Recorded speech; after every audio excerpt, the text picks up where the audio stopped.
Hello, bonjour tout le monde. Bonjour. Hello. On va attendre quelques instants pour voir s'il y a d'autres personnes qui se connectent. Et puis après, on va commencer. J'espère que tout le monde va bien.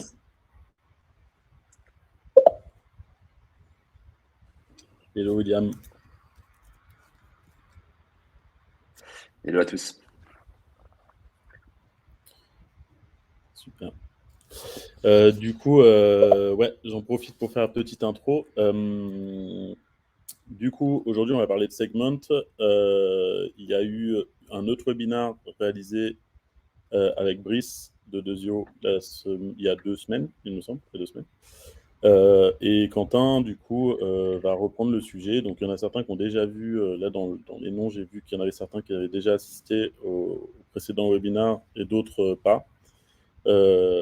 Quentin va reprendre certaines notions qui ont été expliquées par Brice, mais va pousser le truc sur d'autres sujets. Et donc, voilà. Un petit blabla sur Dezio. Dezio, c'est une agence de grosses. On accompagne nos clients dans leur croissance, mais on les accompagne aussi via la formation. Et Quentin est un des formateurs de la formation pour tout ce qui va concerner la partie data. Vous pouvez retrouver la formation sur formation. Alors, je vais vous mettre le lien, ce sera plus simple. Hop, je vous le mets dans le chat. Donc, sur formation.2.io.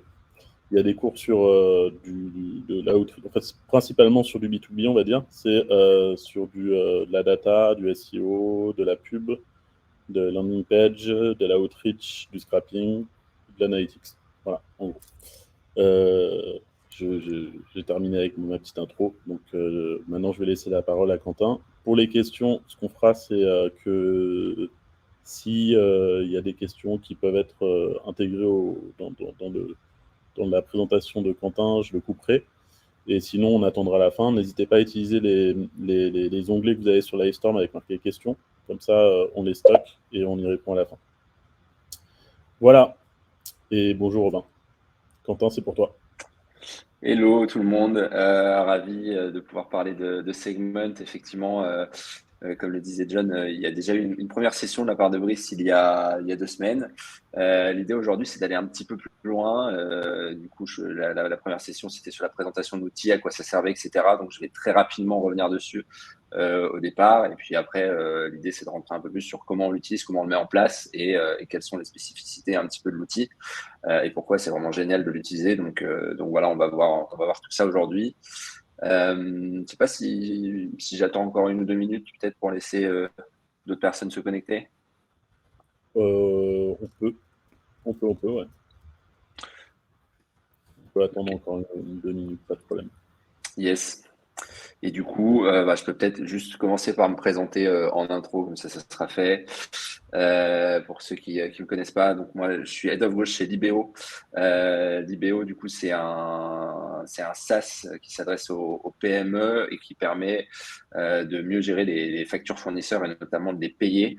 Si je vulgarise un tout petit peu, c'est un peu comme Lydia, mais pour les PME. Et du coup, ça fait un peu plus d'un an et demi que je suis là-bas, où je m'occupe du coup de la partie growth sur notamment tout ce qui va être acquisition, mais aussi activation, donc une partie dans le produit et recommandation. Donc voilà un peu mon scope. Et puis auparavant, je travaillais chez Swile, qui est une startup qui fait des tickets resto et des cartes cadeaux aujourd'hui, où j'étais head of growth et head of marketing aussi. Et avant, effectivement, du coup, j'avais travaillé chez Dezio et j'étais un peu dans les premiers à travailler aussi la formation dont a parlé John. Et j'ai toujours le plaisir de pouvoir intervenir dans cette formation-là, notamment sur toutes les problématiques un peu de data et analytics. D'où l'idée de faire ce webinaire autour de Segment et d'aller un tout petit peu plus loin que juste la présentation de l'outil. Voilà, pour ceux qui ne me connaissent pas et qui veulent échanger, bien sûr, n'hésitez pas. Je vous ai mis mon LinkedIn, mais vous me trouvez très facilement sur LinkedIn. Je suis toujours très ouvert à pouvoir échanger sur différentes problématiques, pas forcément que des problématiques data analytics, bien entendu, toutes les problématiques autour du growth. Donc voilà, n'hésitez pas à venir me contacter. Du coup, je pense que je vais commencer tranquille. Utilisez-vous Segment? Ok. Ce qui serait peut-être intéressant, c'est, je sais pas si on peut faire un sondage pour savoir combien il y avait de personnes qui étaient là aussi au premier, que je me rende compte un petit peu, ou si c'est des personnes qui n'étaient pas forcément là. Ouais, je vais créer le sondage. Trop bien. Du coup, l'intro étant faite, donc l'idée aujourd'hui, c'est d'aller un petit peu plus en profondeur de segment. Et du coup, forcément, quand on va un peu plus en profondeur de segment, l'idée, c'est de parler du tracking plan et de comment faire un tracking plan, un plan de tracking qui est efficace pour recueillir les bonnes datas au bon endroit, au bon moment. Ça, c'est des choses qui avaient déjà été expliquées par Brice sur le premier webinaire, mais on ne va pas utiliser segment juste pour se faire plaisir. Il y a forcément un objectif derrière, un objectif qui doit être cohérent avec les objectifs business qu'on va atteindre et surtout pertinent. Donc, traquer la bonne data au bon moment, pas trop en traquer, etc. Donc, on va regarder un peu ça en détail. Et après, pour finir, j'essaierai de vous détailler quelques best practices qui me semblent vraiment importantes quand on se lance dedans et qu'on met en place son premier plan de tracking. Voilà, pour pas passer à côté des essentiels. Et je finirai juste par vous présenter quelques features bonus qui sont des features que Segment a ajoutées au fur et à mesure, qui peuvent être pratiques, même si elles sont dans un plan avancé. Voilà, je vous propose de faire ça. Alors, est-ce que je peux voir les résultats du sondage? Yes, cool. Ok. Pour l'instant, yes, je vois, effectivement. Je les vois en live, donc je vois qu'il y a il y a 2 tiers des personnes qui utilisent Segment aujourd'hui. Enfin, un tiers, pardon, qui utilise Segment, 2 tiers qui n'utilisent pas forcément. Et à peu près 30% qui étaient là au premier webinar. Du coup, je vais rentrer un peu plus dans le détail. Donc, il y aura un peu une partie plus technique. Je vais essayer de vulgariser à fond. Mais n'hésitez pas à poser vos questions, surtout si vous ne comprenez pas ou que c'est pas clair. Parce que l'idée, c'est quand même que vous puissiez comprendre.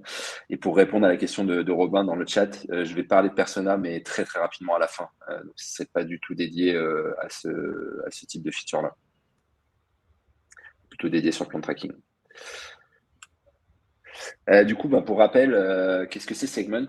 Segment, c'est un outil qui va se positionner entre des sources et des destinations. Qu'est-ce que c'est des sources? Ça va être des endroits d'où vient la data. Donc, ça peut être votre site, votre application mobile, ça peut être votre CRM aussi. Donc, des datas qui viennent de ces outils ou de ces sources.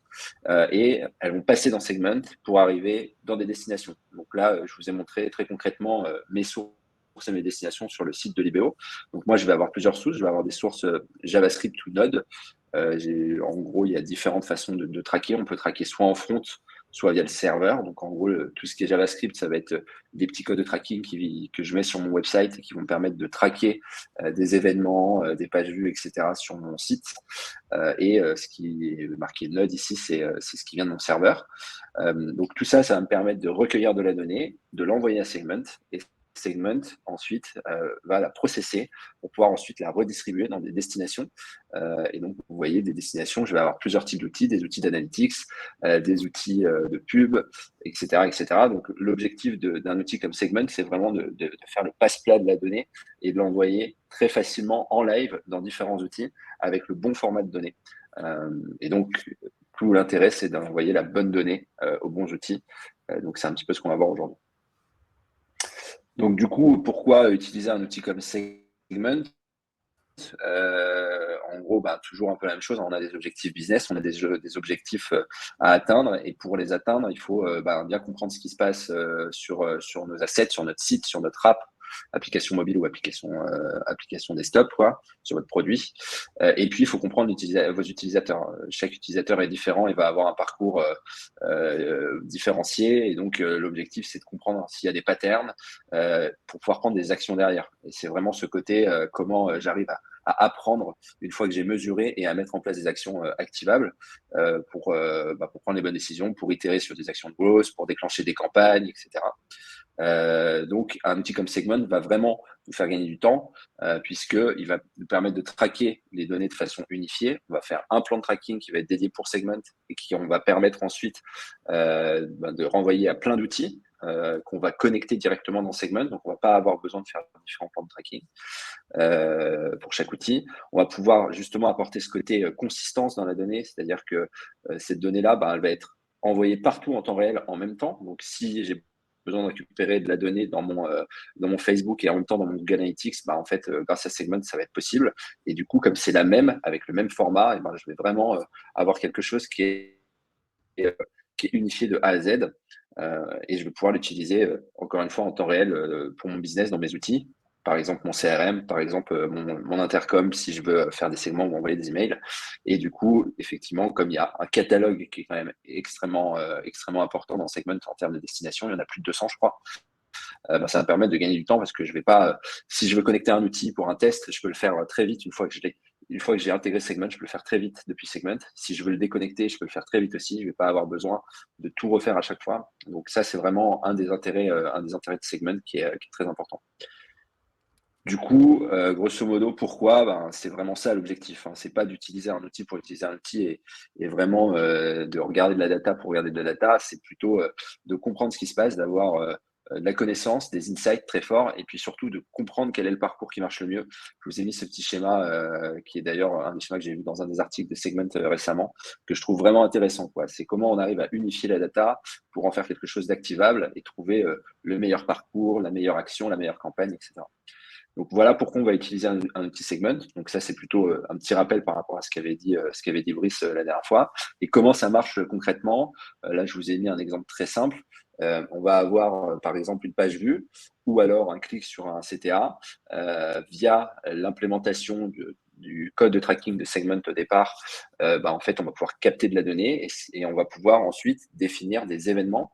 Donc là, par exemple, je vais avoir un événement de page vue ou un événement de track qui va voir qu'il y a eu un clic sur le CTA. Et ces événements-là, une fois qu'ils sont réalisés, donc là, soit la page vue, soit le clic sur le CTA, on va envoyer la donnée dans Segment, on va envoyer ce petit bout avec ces informations qui Segment va redistribuer après dans les différents outils. Donc globalement, ça a l'air assez simple comme ça. Mais là, on voit déjà qu'il y a différentes choses. Il y a des trackings de pages, des trackings de CTA. On va voir qu'il y a d'autres choses qui peuvent être complémentaires, qu'il faut mettre en place. Et je vais vous expliquer pourquoi et comment les utiliser. Donc, ça marche comme ça. Et ça permet encore une fois de gagner beaucoup, beaucoup de temps puisque Segment est au milieu et va permettre de redistribuer sur tous les outils.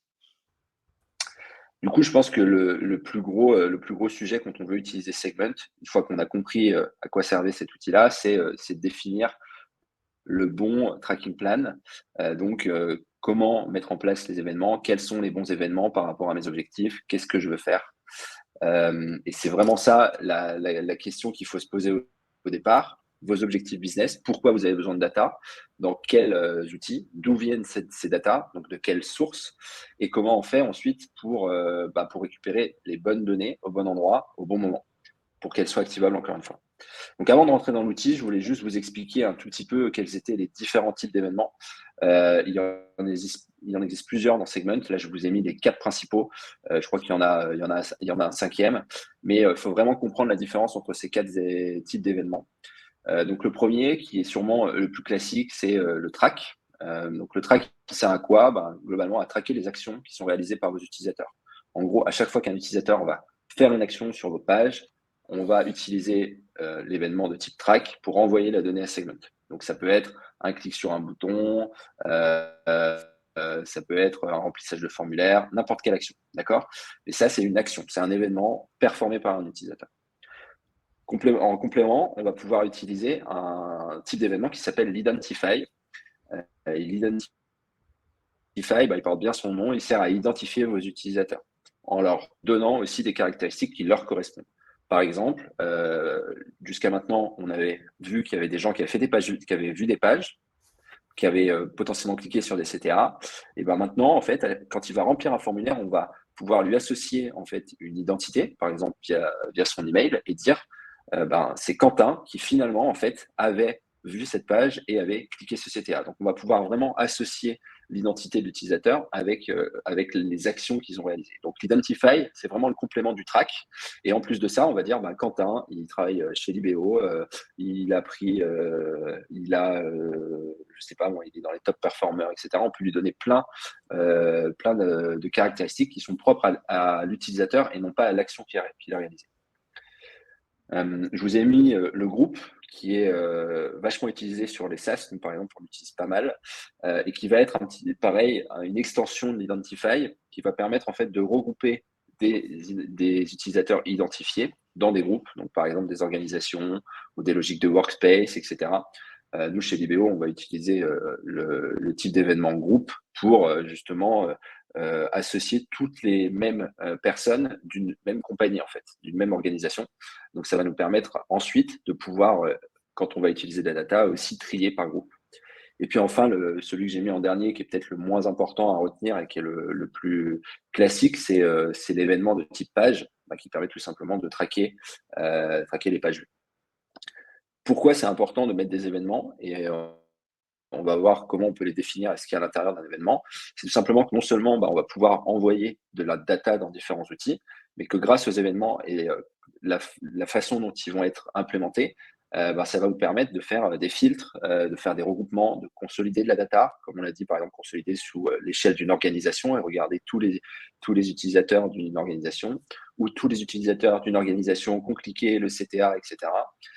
Donc, c'est vraiment ça l'idée, c'est de rendre actionnable toute la data qu'on va traquer sur le site et sur les comportements pour pouvoir en faire quelque chose derrière grâce à ces regroupements et grâce à ces événements. Du coup, ce que je vous propose pour que ce soit un peu plus concret, c'est de rentrer du coup dans l'outil. Normalement, vous voyez bien mon écran. Du coup, là, on retourne dans l'interface de Segment. Donc, Segment, ça ressemble à ça. Pour ceux qui avaient vu le précédent webinaire de Voice. Là, si je reviens un tout petit peu en arrière, je vais avoir ce que je vous ai montré tout à l'heure, mes sources qui sont connectées à mes destinations. Par exemple, si je vais très rapidement là-dessus, on voit que ce que je vais traquer avec mon petit pixel, mon petit code JavaScript que je mets sur mes pages, en tant que source, je vais l'envoyer à toutes les destinations là, qui sont en surveillance. Donc, ce qui serait intéressant maintenant, c'est de regarder ensemble quels sont au sein de ces sources-là, quels sont les événements que moi je vais envoyer et qu'on regarde ensemble les différents types d'événements. Donc pour ça, on va prendre ma prod. Vous voyez que j'ai deux types de sources. En fait, j'en ai une pour mon staging et pour ma prod. Et donc, quand je rentre dans ma prod, sans rentrer dans le détail de la configuration de cette source, mais en gros, cette source-là, elle permet de fonctionner parce que j'ai installé ce script ici sur mes pages. Donc, elle permet en fait de déposer un cookie et du coup de stocker la donnée via le cookie de segment en front. Elle va me permettre du coup de définir des événements que je vais envoyer dans mes destinations. Je vais aller ici dans le debugger, puisque le debugger va me permettre de voir tout ce qui se passe en live. Donc là, en gros, c'est tout ce qui se passe en live sur mon site. Vous allez voir, ça va bouger normalement au fur et à mesure. Et du coup, ici, on voit que je vais avoir plusieurs types d'événements. Des événements identified dont on a parlé, des événements track, des événements de page, et je vous montrerai après pour les groupes. Du coup, si je regarde par exemple ici cette page de blog, je vais mettre pause. Ça, c'est un événement de type page. Un événement de type page, il va prendre de base pas mal d'attributs, on appelle ça des attributs ou des propriétés, qui sont d'ailleurs des attributs de base. C'est ce qui est intéressant avec l'événement de type page, c'est qu'il est déjà setup par défaut avec certaines informations comme le chemin de la page, le référeur. Donc le référeur, c'est la page d'avant. Est-ce que si j'ai un élément un mot-clé, par exemple, est-ce que je pourrais l'avoir ici potentiellement, le titre de la page et l'URL. Donc ça, de base, je vais le récupérer. Et c'est ça qui est intéressant, c'est que là, pour toutes les pages qu'on voit sur la gauche, c'est toutes les pages vues de mes utilisateurs. Et du coup, je vais pouvoir derrière envoyer ça à mes outils d'analytics pour, par exemple, faire des regroupements sur quelles sont les pages les plus vues, comment fonctionne mon blog, quelles sont les thématiques de mon blog qui sont les meilleures, etc. D'où viennent les personnes qui visitent mon blog, puisque j'ai le référeur, etc. Mais j'ai plein d'autres informations en réalité qui passent dans les événements. Donc ça, c'est la version pretty, la version jolie.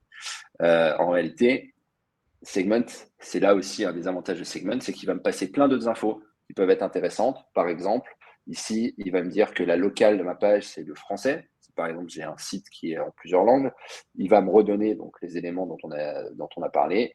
Et puis, potentiellement, voilà, il me donne un timestamp, donc quand est-ce que l'événement a été performé. Et puis surtout, on va en parler après, il va me donner un Anonymous ID.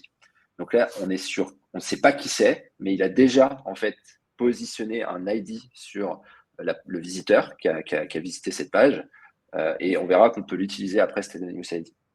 Donc ça, c'est un élément de type page assez classique. De la même manière, on va avoir un événement de type track dont je vous parlais. Donc là, l'événement de type track, à la différence du page, c'est un événement que vous allez devoir configurer. Donc c'est vous qui allez choisir comment vous allez l'appeler, quelles sont les propriétés que vous allez mettre dedans et quelles sont les valeurs des propriétés. En l'occurrence, ici, on va traquer que mon utilisateur, donc c'est nous qui avons choisi ça, il a commencé le flow de sign-up et c'est nous qui choisissons après ce qu'on passe dedans.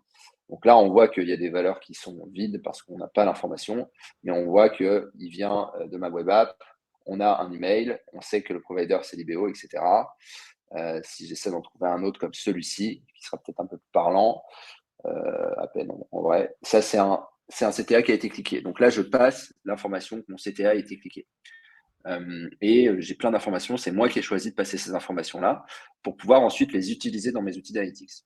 Donc encore une fois, quand on utilise les événements, là je vous présente les différents événements, mais quand on les utilise et quand on les met en place, la définition des propriétés et des valeurs qu'on va mettre à l'intérieur, ça va vraiment être en fonction de votre réflexion et de ce dont vous avez besoin. Mais on va y revenir un peu après, donc je ne vais pas forcément tout détailler là tout de suite. Donc ça, c'est un événement de type track. Je vous montre à quoi ressemble un événement de type identify. Donc là, c'est pareil, un événement de type identify. Donc on va le voir, la différencier. Vous voyez, il y a plein de chiffres. En fait, en réalité, ici, c'est le user ID de mon utilisateur. Donc c'est moi qui l'ai défini par contre quand il s'est identifié.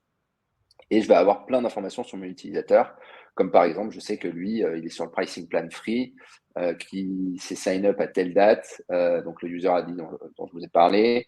Je sais qu'il appartient à une organisation qui a cet ID-là et que dans cette organisation, il n'y a qu'un seul user. Donc ça, c'est vraiment ce qui va identifier la personne. Et donc, je sais maintenant, grâce à son ID, que cette personne-là, bah, du coup, c'est Jasmine, et que Jasmine, quand je vais pouvoir regarder dans mes analytics avec son ID, je vais pouvoir voir tous les événements qu'elle a fait. Donc, je vais pouvoir, grâce à l'Identify, lui attribuer tous les événements qu'elle a réalisés avant, puisqu'on avait un Anonymous ID, donc avant qu'elle soit vraiment identifiée, avant qu'elle remplisse en fait un formulaire et qu'il l'identifie, et après. Donc ça, dans mes outils d'analytics, ça va être super intéressant aussi. Idem sur, par exemple, des outils comme Intercom, puisque je vais pouvoir réutiliser ces infos-là pour pouvoir peut-être recontacter Jasmine si elle a un problème et que j'ai besoin de lui envoyer un email. Je vais vous le montrer maintenant. Donc ça, c'est des événements qui sont en front. Je vais vous montrer très rapidement un événement qui vient de mon back. En gros, qui est traqué via mon serveur. Juste pour vous montrer un groupe. Voilà. Donc, un groupe, ça va être un peu la même chose. Donc là, vous voyez, en fait, ça, c'est des événements qui sont traqués via mon serveur, donc qui viennent de mon application, en fait. Donc, je vais avoir deux types d'événements, mais pareil, j'ai encore des tracks, des identifiers, etc. Et en plus de ça, je vais avoir des groupes parce que moi, dans mon application chez Libéo, j'ai besoin d'associer, en fait, des utilisateurs à des compagnies et savoir quelle compagnie a plusieurs utilisateurs, etc. Donc, un événement de type groupe, ça va être un peu comme un Identify. On va avoir plusieurs ID, un ID du user qui est rattaché à un ID de groupe. Et le groupe, comme un Identify, va avoir différentes informations qui vont me permettre, à l'échelle du groupe, de savoir de la compagnie, du coup, que là, par exemple, son AFCode, c'est celui-ci. Et donc, tous les utilisateurs qui vont appartenir à ce groupe vont aussi profiter des informations de mon groupe et je vais pouvoir les rattacher. Donc, je vais pouvoir, encore une fois, faire différents soit consolidation, soit filtres en fonction du groupe, donc de l'organisation pour moi, ou des utilisateurs qui sont à l'intérieur. Est-ce que vous avez des questions par rapport à la présentation de ces événements? Il n'y a pas de question là-dessus, mais il y a une question sur si l'utilisateur a bloqué le dépôt de cookies, que se passe-t-il côté segment? Alors, c'est une très bonne question. En front, Segment a besoin d'un cookie. Donc, le petit code que je vous ai montré tout à l'heure, c'est vraiment comme un pixel Facebook, donc que vous allez mettre sur vos pages. Si les cookies sont désactivés, effectivement, on va perdre de la donnée en front. C'est pour ça qu'on peut aussi faire du tracking serveur. C'est la deuxième façon de traquer que je vous ai montré, qui vient de mon app, où là, au lieu de traquer directement via le cookie, en fait, on va traquer les informations qui arrivent sur mon serveur. Et donc, ça, c'est ce qu'on appelle en gros le type de tracking cookieless. Mais voilà, il faut savoir que quand même, tu as besoin d'un cookie, segment pour traquer. Je vous demande une seconde, j'ai oublié de prendre mon chargeur. J'arrive.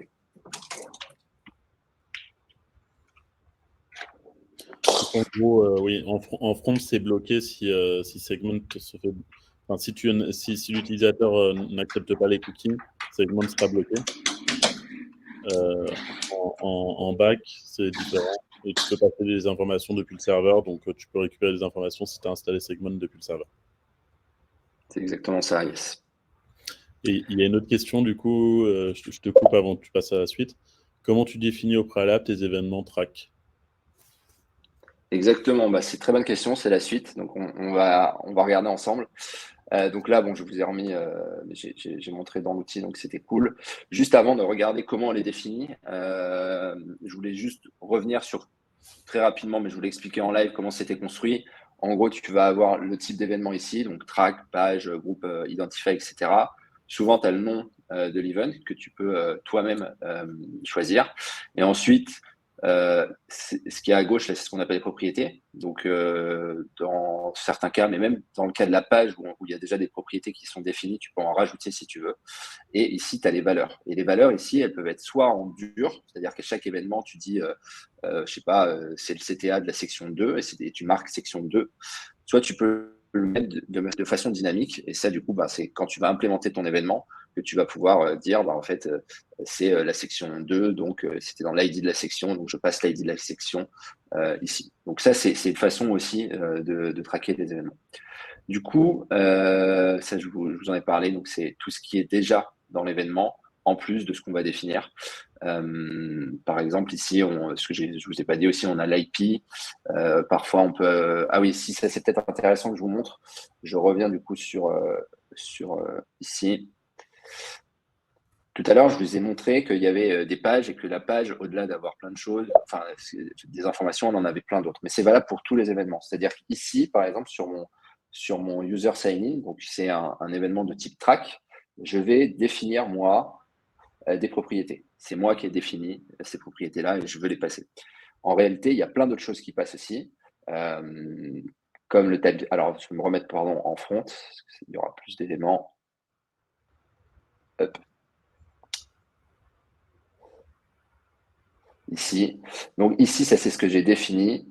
Et en réalité, il y a quand même plein de choses qui passent aussi, et notamment des informations qui sont ultra utiles, comme par exemple le user agent, qui peut être utile dans certains cas, mais également, donc là, moi, j'envoie juste un track, donc une action, quelqu'un a cliqué sur le bouton, mais il va me passer aussi automatiquement segment, la page sur laquelle je suis, son URL, le titre, le référeur, etc. Donc en gros, si je traque aujourd'hui un bouton, juste je traque un bouton, et que quelqu'un vient d'une pub avec des UTM, j'aurai l'information ici. Donc par exemple, pour traquer les sources et pour mettre des actions en place en fonction de la source, si par exemple quelqu'un vient de Facebook, on envoie telle campagne ou pas, on peut le faire aussi sans avoir besoin de le définir dans les propriétés, puisque Segment va envoyer ses propriétés de base.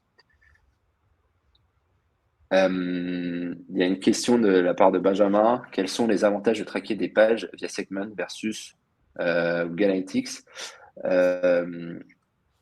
En gros, l'avantage de Segment, c'est, si je reviens à ce que je montrais au départ, c'est que en fait, je vais pouvoir traquer depuis différentes sources déjà. Donc là, on voit moi que je vais traquer depuis mon site, mais j'ai aussi du Facebook Ads, enfin un type de Facebook Ads qui est une source, et également un autre truc qui vient de mon CRM. Je vais pouvoir prendre ces sources-là, les passer dans Segment, les passer à Segment avec juste un tracking plan qu'on va voir juste ensemble là maintenant, qui est pour Segment, c'est-à-dire avec une nomenclature qui est faite pour Segment. Et c'est Segment après qui, à partir de ce qu'on a fait, donc tous les événements, les tracks, les identifiers qu'on a définis pour lui, qui derrière va redistribuer l'information à tous les outils en live en fonction de ce que je lui ai envoyé. Donc pourquoi faire un tracking avec Segment? Pour gagner du temps déjà, pour éviter d'avoir à dupliquer ton plan de tracking. Parce que là, tu vois, j'ai Mixpanel, mais j'ai aussi Google Analytics, puis j'ai aussi Intercom. Donc, si je dois à chaque fois envoyer le CTA qui est cliqué, il faudrait que j'envoie avec la nomenclature et la façon dont c'est fait pour Mixpanel, avec en plus de ça le code Mixpanel à ajouter, le petit pixel. Pareil pour Google Analytics, pareil pour Intercom. Là, je n'ai pas besoin de le faire 3 fois, j'ai besoin de le faire une fois pour Segment. Et ensuite, c'est dans l'interface Segment que je vais configurer ma destination, qui a déjà été intégrée par Segment. Et donc, je vais gagner du temps. Et non seulement je vais gagner du temps, mais je vais aussi apporter de la consistance sur la donnée. C'est-à-dire que partout, j'aurai exactement la même chose, puisque les sources, elles viennent directement dans Segment. Et c'est Segment qui fait ensuite le travail de processer cette donnée-là et la redistribuer sans forcément tout casser. Donc, c'est vraiment un gain de temps, un gain d'efficacité. Et il y a un autre truc qui est cool, c'est ce que j'expliquais, tu veux ajouter demain, j'en sais rien, un autre outil que tu as envie de tester. Ils ont plus de 200 destinations, donc tu as juste à connecter la destination depuis Segment, à l'activer avec les petits settings qui vont bien. Tu peux la tester. C'est fini, ça te prend 10 minutes. Le jour où tu as envie de l'enlever, tu la désactives et c'est fini. Tu n'as pas besoin de repartir dans ton code, etc. Donc ça, c'est vraiment un des gros avantages de Segment. Et il y avait une autre question avant que tu passes à la suite, si ça te va, Quentin. Yes. Il y a la question de Vincent Morin qui dit comment ne pas traquer si un user en opt-out du tracking, même côté serveur, puisqu'on n'a pas le droit de récolter les données si. Bon, en gros, c'est une question RGPD. C'est une question RGPD. Alors, je vais faire comme dans le webinaire de Maurice. Je ne suis pas un spécialiste RGPD, donc je ne botte pas en touche, mais il y a un très bon article sur le site de Segment qui explique comment gérer le RGPD. Et en fait, Segment te permet aussi, via leur truc à eux, de pouvoir récolter le consentement et donc, du coup, de gérer ensuite le consentement que tu as récolté en fonction des destinations. Donc, tu peux implémenter ça de Segment et je pense que tu peux aussi le faire autrement, mais voilà, c'est plutôt bien expliqué. Merci. Du coup, pour répondre à la question de comment on fait pour définir et choisir en fait ces événements, ça c'est pareil, c'est un exemple de Segment, donc je pense que il est assez cool. Ça c'est un plan tracking de Segment qui est proposé par Segment. L'idée c'est que vous preniez cette base et qu'après vous puissiez faire le vôtre. Du coup, dans ce petit spreadsheet, ils vont expliquer comment faire pour les identify et les event track, mais en gros pour les autres c'est la même chose. Donc ici en gros l'idée c'est de se dire pourquoi on a besoin d'identifier. Donc c'est vraiment une référence qui va servir pour toi qui va peut-être les implémenter, mais aussi pour toutes les autres personnes.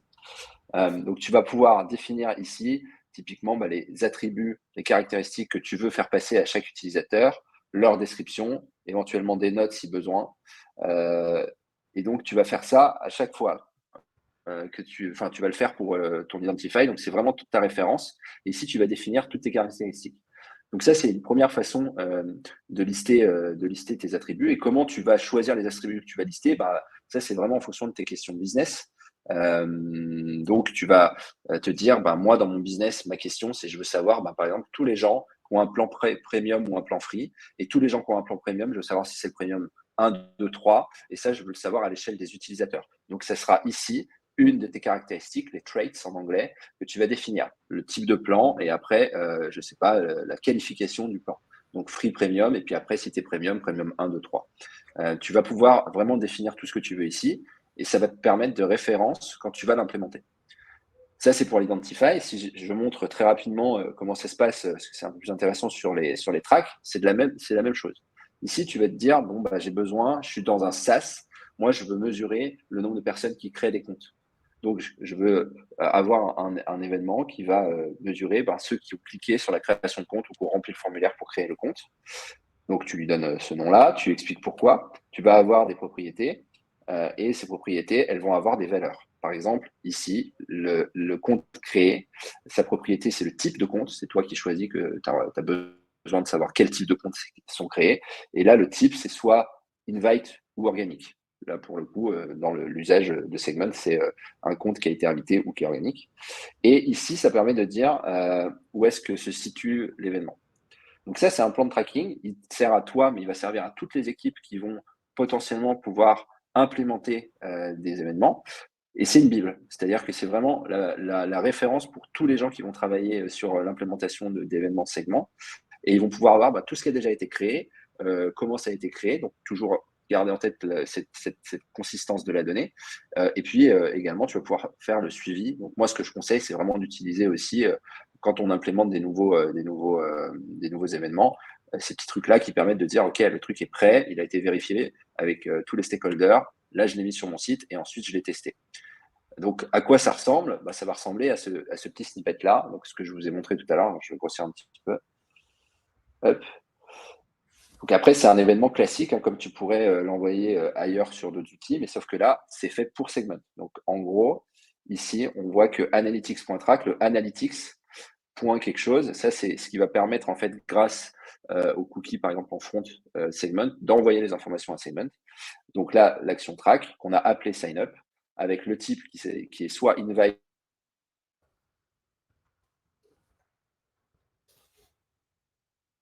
Allô? Qui a priori. Ah mince. Allô? Ça a coupé 2 Ça a secondes, mais je coupé? pense que ça venait de moi. Ouais. Je pense que Ok. ça venait de moi, donc Donc, tu peux reprendre très bien. en avant. Donc, désolé, du coup, j'expliquais comment ça allait se retranscrire ensuite dans le petit code qui permettra d'implémenter cet événement. Donc après, comment on implémente l'événement, ça, Brice en avait parlé la première fois. Soit vous l'implémentez directement dans le code, soit vous l'implémentez via des outils comme GTM. Mais du coup, l'idée, c'est de pouvoir dire à chaque fois que tel bouton est cliqué, par exemple, alors on va envoyer cet événement de type track qui dit que quelqu'un s'est sign up de type, je sais pas, invite avec le Workspace ID 1, 2, 3. Donc ça, une fois que c'est envoyé à Segment, encore une fois, Segment va processer la donnée et l'envoyer partout, à Amplitude, à Mixpanel, à Intercom, toutes les destinations que vous avez identifiées. Donc ce truc-là, en fait, ce fichier qui peut paraître compliqué, en fait, il n'est pas tant que ça, il faut le prendre en main, il faut juste bien faire attention à la nomenclature, à bien réfléchir en amont sur qu'est-ce qui a de la valeur pour ma donnée, pour mon business, pardon, quelles données j'ai envie de traquer, pour quel usage, définir ses propriétés, leurs valeurs potentielles, et ensuite les implémenter. Juste un truc, l'ayant déjà fait plusieurs fois, le truc qui est difficile au début quand on commence avec Segment, c'est de vraiment faire la différence entre un Identify et un track. Parfois, on a du mal à voir la différence entre les deux. Ouais, je pense que pour moi, la façon la plus simple d'essayer de comprendre la différence, c'est que un Identify, c'est vraiment une personne qui a des caractéristiques. Donc, moi, je m'appelle Quentin, je travaille chez Libéo, j'ai les yeux bleus. Je sais pas, qu'est-ce qu'on pourrait dire. Dans l'exemple, je suis associé à telle compagnie et telle compagnie, elle a un workspace qui s'appelle 1, 2, 3, 4 et j'ai un email. Ça, c'est moi, c'est Quentin. C'est pas une action que j'ai performée. Les tracks, c'est des actions que j'ai faites. Donc, Quentin, une fois qu'on l'a identifié, il a fait quoi? Il a cliqué sur un bouton, il est allé sur une page, puis une autre, puis il a cliqué sur un autre bouton qui est plus bas dans la page, et puis il a fini par remplir un formulaire. Tout ça, j'ai cliqué un bouton, je suis allé sur une page, puis une autre, éventuellement même j'ai scrollé, ça pourrait être un type d'event, et j'ai fini par remplir un formulaire. Ça, c'est des actions que j'ai réalisées. Donc ça, c'est des tracks. Les identify, ça m'identifie moi et ça va me donner des caractéristiques. Du coup, un des trucs qui est super important, c'est que le track, on va le faire à chaque action. Et on va essayer de ne pas être trop spécifique pour pouvoir passer le nombre de propriétés qui vont caractériser l'action. Donc, en gros, j'ai cliqué sur un CTA. OK, j'ai peut-être envie de savoir quel est le CTA, où est-ce qu'il est placé, quelle était l'action du CTA. J'ai pas besoin de plus. Ça me permet de comprendre en fait l'action de quel CTA a été cliqué. Et donc, je vais pouvoir ensuite, dans mes outils, faire des filtres sur si je regarde tous les CTA qui ont été cliqués, je peux faire un filtre sur le CTA 1, etc., grâce aux propriétés. L'identify, en l'occurrence, pour le coup, on va plutôt le shooter à chaque fois qu'il y a des moments où on peut identifier une personne. Donc, a priori, c'est un sign-up, un sign-in ou un login plutôt, ou un remplissage de formulaire, par exemple.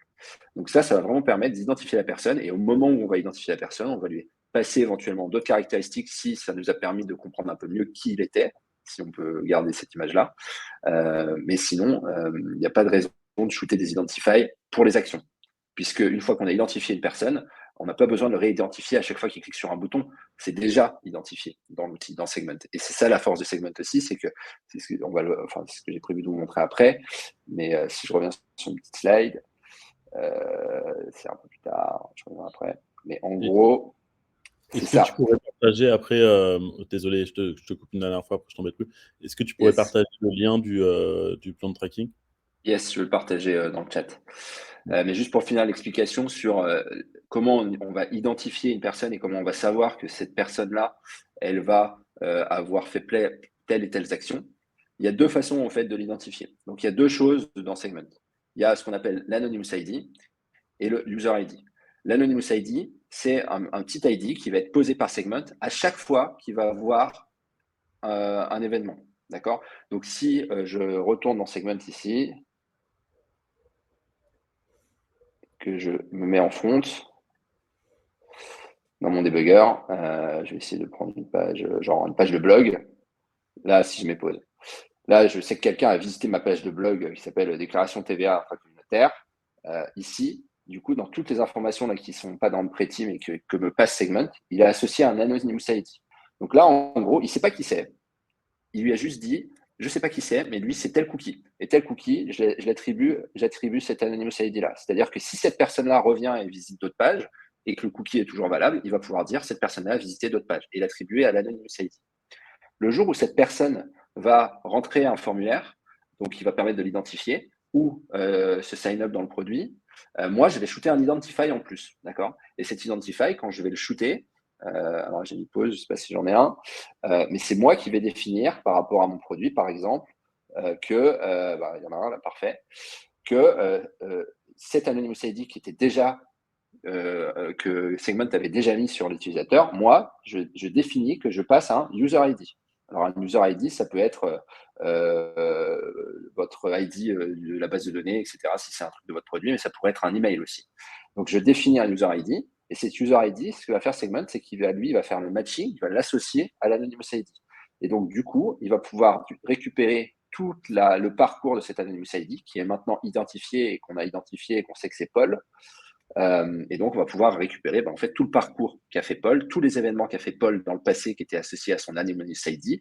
Et son Anonymous ID, maintenant, il est en même temps associé au User ID que moi j'ai défini. Et donc, maintenant, j'ai même plus besoin d'identifier, sauf si je veux lui repasser d'autres caractéristiques. Mais je sais que c'est Paul qui est rattaché à cet Anonymous ID. Et donc, à chaque fois qu'il va faire quelque chose, a priori, je pourrais traquer les actions de Paul dans le futur. Est-ce que ça va sur cette partie? Est-ce que j'ai été clair? J'ai l'impression que c'est le cas. Et Damien, je pense, a partagé le sheet. Super, merci Damien. Désolé. Donc du coup, j'avais mis ce petit schéma qui est exactement ce que je vous ai expliqué. J'ai quelqu'un, je ne sais pas encore que c'est Paul qui visite une page. Au moment où je vais shooter mon Identify, je lui ajoute un User ID qui vient faire en fait le pont entre l'Anonymous ID et le User ID. Et donc du coup, quand il se sign up, je sais que c'est Paul parce que moi je l'ai identifié ici et Segment fait le truc d'associer les deux. Et donc après, je sais toujours que c'est Paul quand il va faire d'autres actions.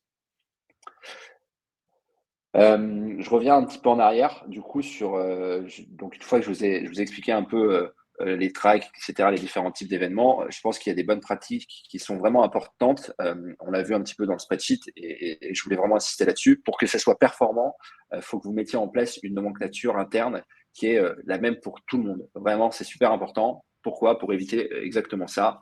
Ça, c'est du coup, a priori, l'action du sign-up, d'accord? Sauf que, en fait, il y a eu plein d'événements qui ont été mis en place par, a priori, différentes équipes. Certains vont appeler sign-up avec un underscore, d'autres avec un espace, d'autres c'est tout attaché. Bon, du coup, le jour où toi, tu veux regarder le nombre de sign-up, tu es complètement paumé parce que potentiellement, tu peux peut-être même passer à travers d'une autre nomenclature ou d'une autre façon d'écrire cet événement-là. Donc, vraiment, il faut faire très attention à ça. Et une des recommandations que moi, je vous propose, qui est la recommandation d'ailleurs de Segment, c'est d'utiliser le modèle objet-action.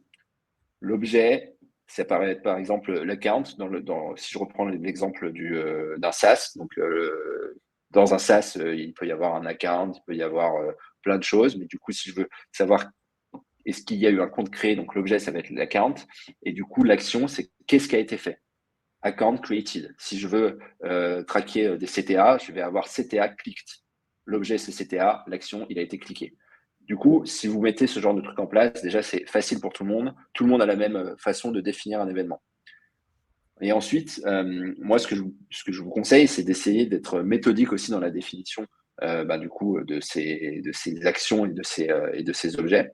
Donc là, c'est un exemple, encore une fois. Imaginons, je suis toujours en SaaS, donc je suis segment. Segment, vous allez déjà définir vos objets. Donc, il y a l'account, il y a le workspace, il y a la source, il y a les destinations.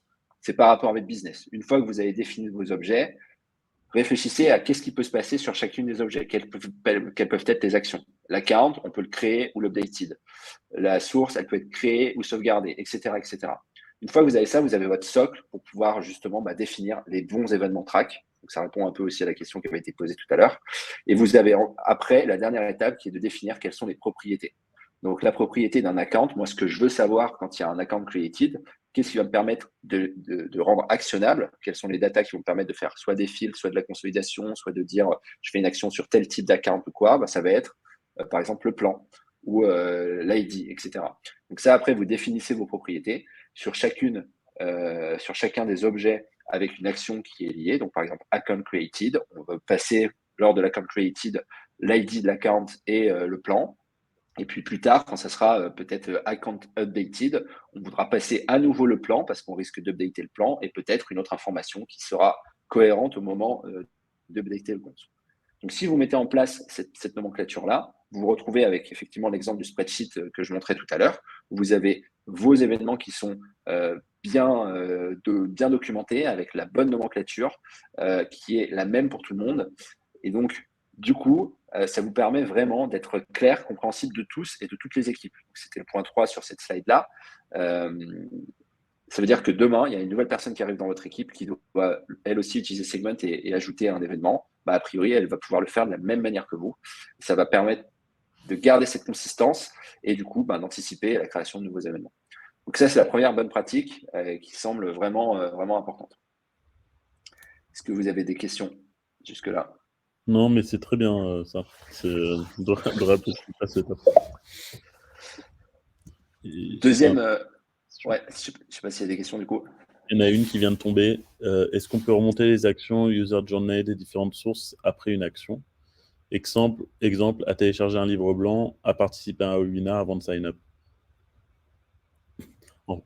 Du coup, oui. À partir du moment où en fait tu traques correctement, par exemple, des événements ou des pages, Segment, comme je disais, va associer un Anonymous ID à un visiteur. Donc le visiteur, on ne sait pas qui c'est.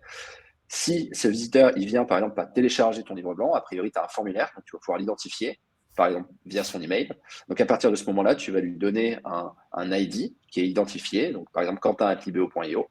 Et comme moi, j'avais déjà un Anonymous ID qui était 1, 2, 3, 4, et que Segment, il avait la donnée de tout ce que 1, 2, 3, 4 avait fait avant d'être identifié en tant que quentin@libeo.io, on pourra récupérer l'information a posteriori. En revanche, comme c'est du temps réel, l'information que tu envoies à tes outils, c'est pas forcément prévu dans les plans de base. Et donc, tu as des versions de segments qui sont des plans un peu plus chers où tu peux renvoyer l'information que Segment avait sauvegardée, en gros, a posteriori. Mais de base, si tu fais tout ça, il faudra que tu aies envoyé aussi toutes les informations à tes outils via les Anonymous ID pour pouvoir faire la consolidation dans tes outils. Donc, ça veut dire que si, par exemple, tu utilises Mixpanel, quelqu'un qui a envoyé les pages, il faudra envoyer les pages avec des Anonymous ID que tu ne sais pas qui c'est. Et à un moment donné, quand tu pourras faire la combinaison des deux, là, tu pourras le refaire. Mais si tu ne l'as pas fait en amont, tu ne pourras pas récupérer l'information, sauf si tu es dans un plan avancé. Pas d'autres questions? OK. Super, très bien. J'avance rapidement parce que je vois l'heure qui tourne sur les autres best practices. Et ça, je pense que c'est important aussi. Je vous donne l'exemple de toujours le CTA qui a été cliqué là. On pourrait dire, au lieu de CTA clicked comme nom d'event, je vais dire c'est CTA 1, section 1, formulaire. Le truc, c'est que si je fais ça et que pour le deuxième CTA de la page, je mets CTA 2, formulaire, en fait, je vais avoir plein de trucs ultra spécifiques. Et à force d'être trop spécifique, quand vous allez vouloir voir le nombre de CTA qui ont été cliqués au global, vous ne pourrez jamais le faire. Donc, une bonne pratique, c'est plutôt de consolider déjà sur les événements de type track toutes les propriétés au même endroit, c'est-à-dire éviter de shooter le même event pour la même action à différents endroits et différents moments. Donc, il vaut mieux qu'il y ait plus de propriétés, il ne faut pas qu'il y en ait trop non plus, mais bien définir en amont. Mais il vaut mieux mettre toutes les propriétés plutôt que shooter le premier événement avec la propriété 1 et puis après re-shooter ce même événement avec la propriété 2. Si vous pouvez le faire en même temps, faites-le en même temps. Et évitez d'être trop spécifique. Donc, ça, c'est le deuxième point. Préférez CTA clicked avec des propriétés, c'est section 1 et c'est type de CTA formulaire, plutôt qu'un événement qui s'appelle CTA form démo 1 clicked. Parce que quand vous allez vouloir, par exemple, faire des analytics là-dessus, vous allez plus facilement pouvoir trier tous les CTA clicked, dont la propriété type de CTA et forme. Et vous allez pouvoir avoir cette info-là. Alors que si vous mettez directement tout ça dans le titre, vous ne pourrez jamais l'exploiter à 100%. Donc attention à ça.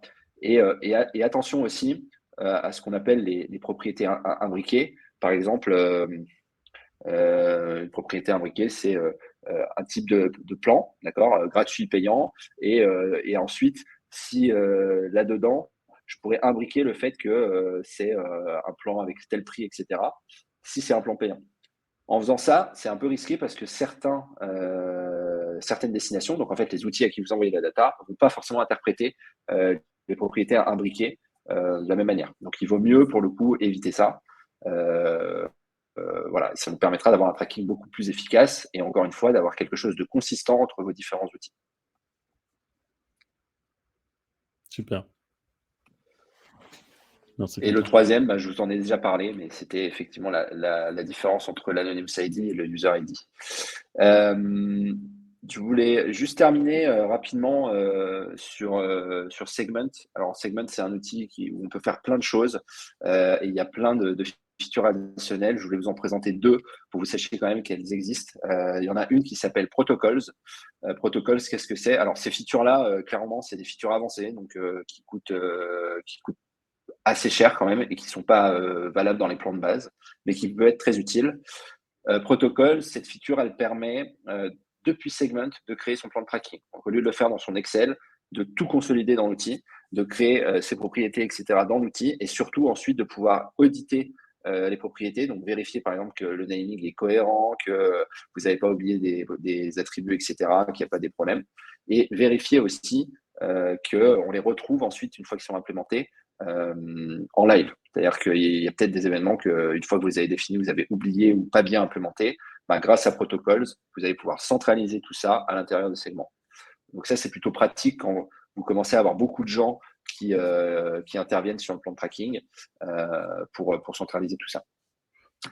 Et la deuxième, pour terminer rapidement, celle-ci est très très puissante. Ça vous permet directement, avec Personas du coup, de créer des audiences à l'intérieur de Segment. Donc en gros, si vous utilisez par exemple certains outils d'analytics comme Xpanel ou Amplitude, et que vous allez pouvoir dire, moi en fait, je veux tous les utilisateurs qui ont performé l'événement CTA Clicked sur la section 1, vous avez une audience de tous ces gens-là.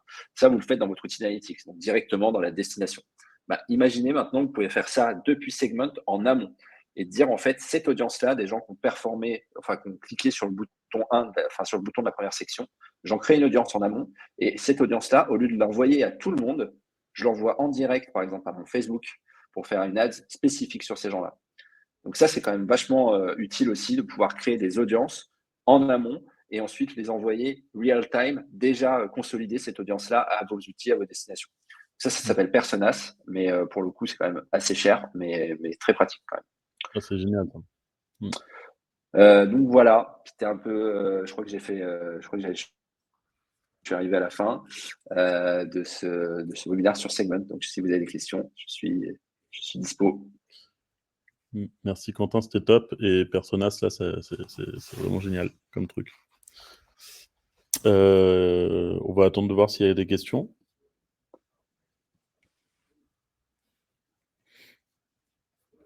Je vais voir si on a traité toutes les questions qui étaient dans le cookie.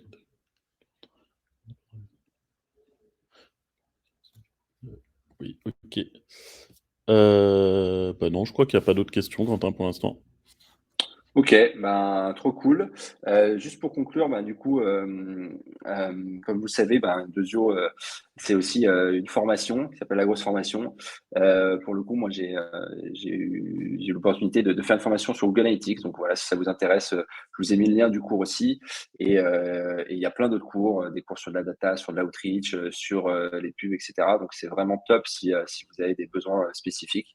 Donc n'hésitez pas, je crois que tu avais envoyé le lien tout à l'heure, John, dans le chat, à aller faire un petit tour. J'envoie aussi ton LinkedIn si Yes, quelqu'un a des questions, ça te va? carrément, avec grand plaisir. Alors GA4, je ne crois pas, je Non, sais plus, Quentin. c'est encore GA3, il faudrait que je mette à jour avec GA4, effectivement, mais c'est une bonne idée à faire. C'est clair. Ok. Et ben merci à tous. Et puis au prochain webinar, à peu près dans 2 semaines. Je vais vous redire le sujet pour ceux qui sont là. Peut-être que ça pourra vous intéresser. Laissez-moi juste une minute. Tac.